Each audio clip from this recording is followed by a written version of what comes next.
Class 12 में जितने भी बच्चे हैं जिनका आज मैथमेटिक्स का एग्जाम था उन सभी बच्चों के लिए वीडियो रहेगी। इस वीडियो में हम इस वाले पेपर का सॉल्यूशन देखेंगे जो आज आपका पेपर हुआ है। और यहाँ पर क्वेश्चन पेपर कोड आप देख सकते हैं 65/5/1 एंड क्वेश्चन पेपर सीरीज आपके सामने लिखी हुई है।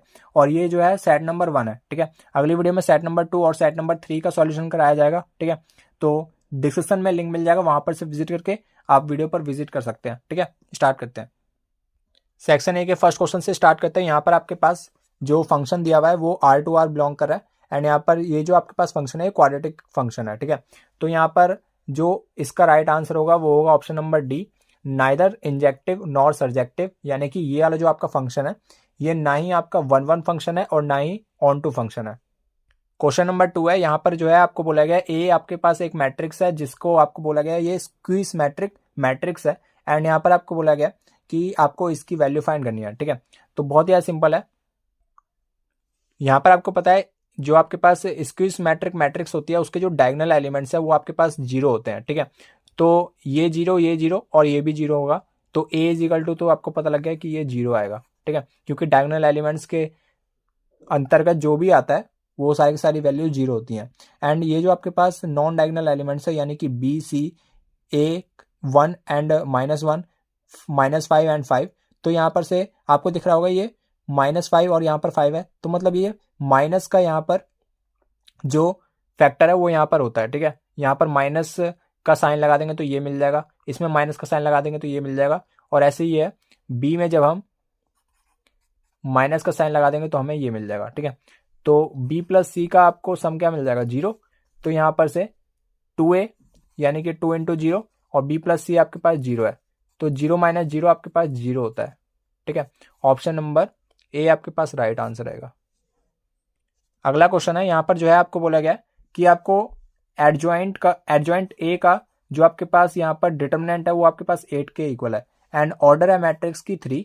तो यहाँ पर से एडजॉइंट का आपका जो फॉर्मूला है इसके डिटर्मिनेंट का वो होता है आपके पास डिटर्मिनेंट ऑफ ए और इसकी power n-1 where n is order of this matrix. Order है आपके पास 3, तो 3 - 1 इज इक्वल टू 8 एंड यहाँ पर से जब हम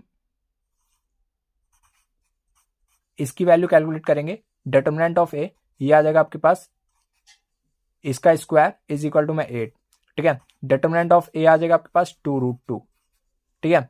अब यहाँ पर से जो आपको यहाँ पर फाइंड करना था वो करना था कि इसका ट्रांसपोज और उस पर डिटर्मिनेंट लगा है, ठीक है। तो आपने मैट्रिक्स में प्रॉपर्टी पढ़ी होगी कि हम इसको बाहर भी लिख सकते हैं ट्रांसपोज को, और जो इसकी वैल्यू होती है वो डिटर्मिनेंट ऑफ ए के बराबर ही होती है, तो इसकी वैल्यू हो जाएगी हमारे पास 2√2। तो ऑप्शन नंबर डी हमारे पास राइट आंसर होगा। अगला क्वेश्चन है, यहाँ पर जो है आपको इनवर्स फाइंड करना है इस वाले मैट्रिक्स का। तो जब आप इस वाले मैट्रिक्स का इनवर्स फाइंड करेंगे तो आपको मिलेगा 1 3 3 और यहाँ पर आ जाएगा आपके पास 1 4 3 और 1 3 4, ठीक है। इन दोनों को कंपेयर करेंगे तो आपको लैम्डा मिल जाएगा यहाँ पर 4 के बराबर, तो लैम्डा आएगा आपके पास 4 के बराबर। फिफ्थ क्वेश्चन की बात करें तो यहाँ पर आपको इन दोनों मैट्रिक्स का मल्टीप्लिकेशन करके जो आपके पास x की वैल्यू आती है वो आपको यहाँ पर बतानी थी, ठीक है। तो मल्टीप्लाई कर लेते हैं, ये आ जाएगा आपके पास 5x - 2 बराबर -6 प्लस x। ये इधर ले आते हैं, 4x बराबर -6 + 2 हो जाएगा यानी कि -4, तो x की वैल्यू कितनी आ गई -1। Option number A. 7th question की बात करें तो यहाँ पर आपको डिफरेंशिएट करना था और लास्ट में जो x की वैल्यू है वो 1 पुट करनी थी, ठीक है। तो इसको डिफरेंशिएट करेंगे तो हमारे पास सबसे पहले प्रोडक्ट रूल लगाते हैं यहाँ पर, ठीक है। x का डिफरेंशिएशन 1 होता है और e की पावर y बचेगा, और यहाँ पर x as it is e की पावर y का डिफरेंशिएशन e की पावर y, और चेन रूल से dy/dx बराबर हो जाएगा आपके पास 0 एंड यहाँ पर e की पावर y अगर हम कॉमन लेते हैं तो यहाँ पर हमें बचेगा 1 + x dy/dx बराबर 0। अब यहाँ पर 1 + x dy/dx 0 के बराबर है, तो यहाँ पर से हमें dy/dx मिल जाएगा कितना -1/x एंड यहाँ पर जब आप 1 पुट कर दोगे तो आपको मिल जाएगा -1, ठीक है। तो option number A right answer है। 8th क्वेश्चन की बात करें तो यहाँ पर आपको डिफरेंशिएट करना था with respect to cos x. तो यहाँ पर इसको डिफ्रेंशिएट करते हैं सबसे पहले। तो e की पावर साइन स्क्वायर एक्स है, तो e की पावर साइन स्क्वायर एक्स का डिफ्रेंशिएशन e की पावर साइन स्क्वायर एक्स ही होगा, और यहाँ पर साइन स्क्वायर एक्स का differentiation 2 sine x cos x होता है। ओके, और यहाँ पर कॉज एक्स का डिफ्रेंशिएशन होता है आपके पास माइनस साइन एक्स। ये हो जाएगा आपके पास माइनस का 2 कॉज एक्स e की power sine square x, option number C. और इस वाले फंक्शन का आपको लोकल मिनिमा बताना था। ये आपको बोल रखा था कि ये जो आपके पास फंक्शन है has a local minima at x is equal to, तो जब आप इसका लोकल मिनिमा निकालोगे, यानी कि जब आप इसका एफ डैश एक्स 0 पुट करोगे तो आपको एक्स की 2 वैल्यूज मिलेंगी, और उनमें से जब आप डबल डेरिवेटिव टेस्ट करोगे तो वहां पर जो आपके पास पॉजिटिव रिजल्ट आएगा वहां पर आपका क्या मिलेगा, लोकल मिनिमा मिलेगा, और वो आता है आपके पास एक्स इज इक्वल टू 2 पर। ठीक है, 10th क्वेश्चन है। यहां पर आपको बताना था कि जो यहां पर एक आपके पास कर्व है y is equal to 7x minus x cube and x increases at the rate of 2 unit per second, the rate at which the slope of the curve changing when x is equal to 5। ठीक है, तो आपको slope का change बताना था, तो slope का change आपके पास आएगा माइनस 60 यूनिट्स पर सेकेंड। अगला क्वेश्चन है इंटीग्रेशन का है। ठीक है, तो यहाँ पर जो आपके पास राइट आंसर होगा वो होगा आपके पास ऑप्शन नंबर बी। मैं आपको बताया तो कैसे आएगा, log x को t मानेंगे तो इसका डिफ्रेंसिएशन 1/x dx बराबर dt, और 1/x dx हो जाएगा आपके पास dt, और बट्टे में हो गया आपके पास टी स्क्वायर। इसका जो इंटीग्रेशन आएगा वो आएगा आपके पास -1/t, और t है आपके पास यहाँ पर log x plus c, option number B. Question number 12 की बात करें तो यहाँ पर आपके पास ये जो फंक्शन है ये ऑड फंक्शन है। ठीक है, ऑड फंक्शन का जो आपका आंसर होता है वो होता है 0। अगला है आपके पास area bounded by y square is equal to 4x and the x axis between x is equal to 0 and x is equal to 1। तो यहाँ पर जो आपके पास एरिया आएगा वो आएगा 8/3।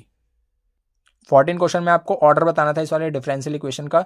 तो ऑर्डर जो है इसका जो हायर ऑर्डर डेरिवेटिव है वो है आपके पास d4y/dx4। तो ऑप्शन नंबर ए आपके पास राइट आंसर होगा। यहाँ पर जो हायर ऑर्डर डेरिवेटिव है उसी का ऑर्डर देख के यहाँ पर हम ऑर्डर बताते हैं। 15 क्वेश्चन की बात करें तो यहाँ पर आपको बोला गया था कि पी वेक्टर और क्यू वेक्टर के पोजीशन वेक्टर्स दिए गए थे, और यहाँ पर आपको आर एक पॉइंट दिया गया था जो इस वाली लाइन सेगमेंट को 3:1 में डिवाइड करता था। S is the point of the line segment P R. एक आपके पास एस है पॉइंट, मिड पॉइंट है वो किसका, पी आर लाइन का। तो आपको पोजीशन वेक्टर बताना है एस का। ठीक है, तो पोजीशन वेक्टर आएगा आपके पास 5p वेक्टर प्लस में 3q वेक्टर बाय 8। 17 क्वेश्चन की बात करें तो यहाँ पर आपको बोला गया था कि आपके पास एक लाइन सेगमेंट, यहाँ पर आपको कार्टेशियन इक्वेशन बतानी है जो पास करती है इस वाले पॉइंट से और इस वाली लाइन के पैरेलल है। ठीक है, तो वो वाली इक्वेशन आएगी आपके पास ये वाली, option number D, x-1 divide by 1 is equal to x+3 divide by 1 is equal to z-2 divide by 2। अगला क्वेश्चन आपका प्रोबेबिलिटी से रहेगा, और यहाँ पर आपको बोला गया probability of a by b is equal to probability of b by a। तो यहाँ पर probability of a by b आपके पास intersection of a intersection b divide by probability of b is equal to probability of a intersection b divide by probability of a। तो ये इससे cancel हो जाएगा, तो probability of b probability of a के बराबर आ जाएगा। Probability of b is equal to probability of a, यानी कि ऑप्शन नंबर डी आपके पास राइट आंसर होने वाला है। असर्शन रीजन की बात करें तो आपको बोला गया था एक आपके पास फंक्शन है जो है आपके पास cos इनवर्स x, एंड इसकी जो डोमेन दी थी वो दी थी -1 to 1। ठीक है, तो ये तो सही बात है कि जो आपके पास cos इनवर्स x होता है उसका डोमेन यही होता है। ठीक है, रेंज की बात करें तो इसका जो रेंज होता है वो होता है आपके पास 0 to π। ठीक है, ना कि -π/2। ठीक है, तो यहाँ पर रीजन आपके पास फॉल्स है, असर्शन ट्रू है। ठीक है, assertion is true but reason is false, तो ऑप्शन नंबर सी आपके पास राइट आंसर होगा। सेक्शन बी की बात करें तो यहाँ पर आपको k की वैल्यू फाइंड करनी थी। k की वैल्यू आती है आपके पास 1/2, और यहाँ पर आपको बताना था कि ये वाला फंक्शन आपके पास कॉन्टिन्यूस है या फिर नहीं। तो ये आपके पास कंटिन्यूस फंक्शन है। ठीक है, ये आपके पास कॉन्टिन्यूस फंक्शन है। और जो आपका यहाँ पर 28 वाला क्वेश्चन है, यहाँ पर जो है इसको आप i के बराबर मान लेते, और यहाँ पर 0 to π e की power cos x divide by e की power cos x plus e की पावर माइनस cos x था। ठीक है, dx। अब यहाँ पर एक और i करते, और यहाँ पर प्रॉपर्टी लगा देते कौन सी, इन दोनों का एडिशन माइनस एक्स, यानी कि 0 to पाई, यानी कि पाई माइनस एक्स से किसको, एक्स को रिप्लेस कर देते। ठीक है, तो यहाँ पर से e की पावर माइनस कॉस एक्स हो जाता डिवाइड बाय e की power cos x plus e की power minus cos x d x. इन दोनों को ऐड कर देते इक्वेशन नंबर 1 इक्वेशन नंबर 2, और यह आता है आपके पास 2i बराबर 0 to पाई, इन दोनों का एडिशन 1 हो जाता तो डी एक्स। तो ये हो जाता आपके पास x 0 to पाई, और पाई बाय 2 आपके पास यहाँ पर राइट आंसर होता।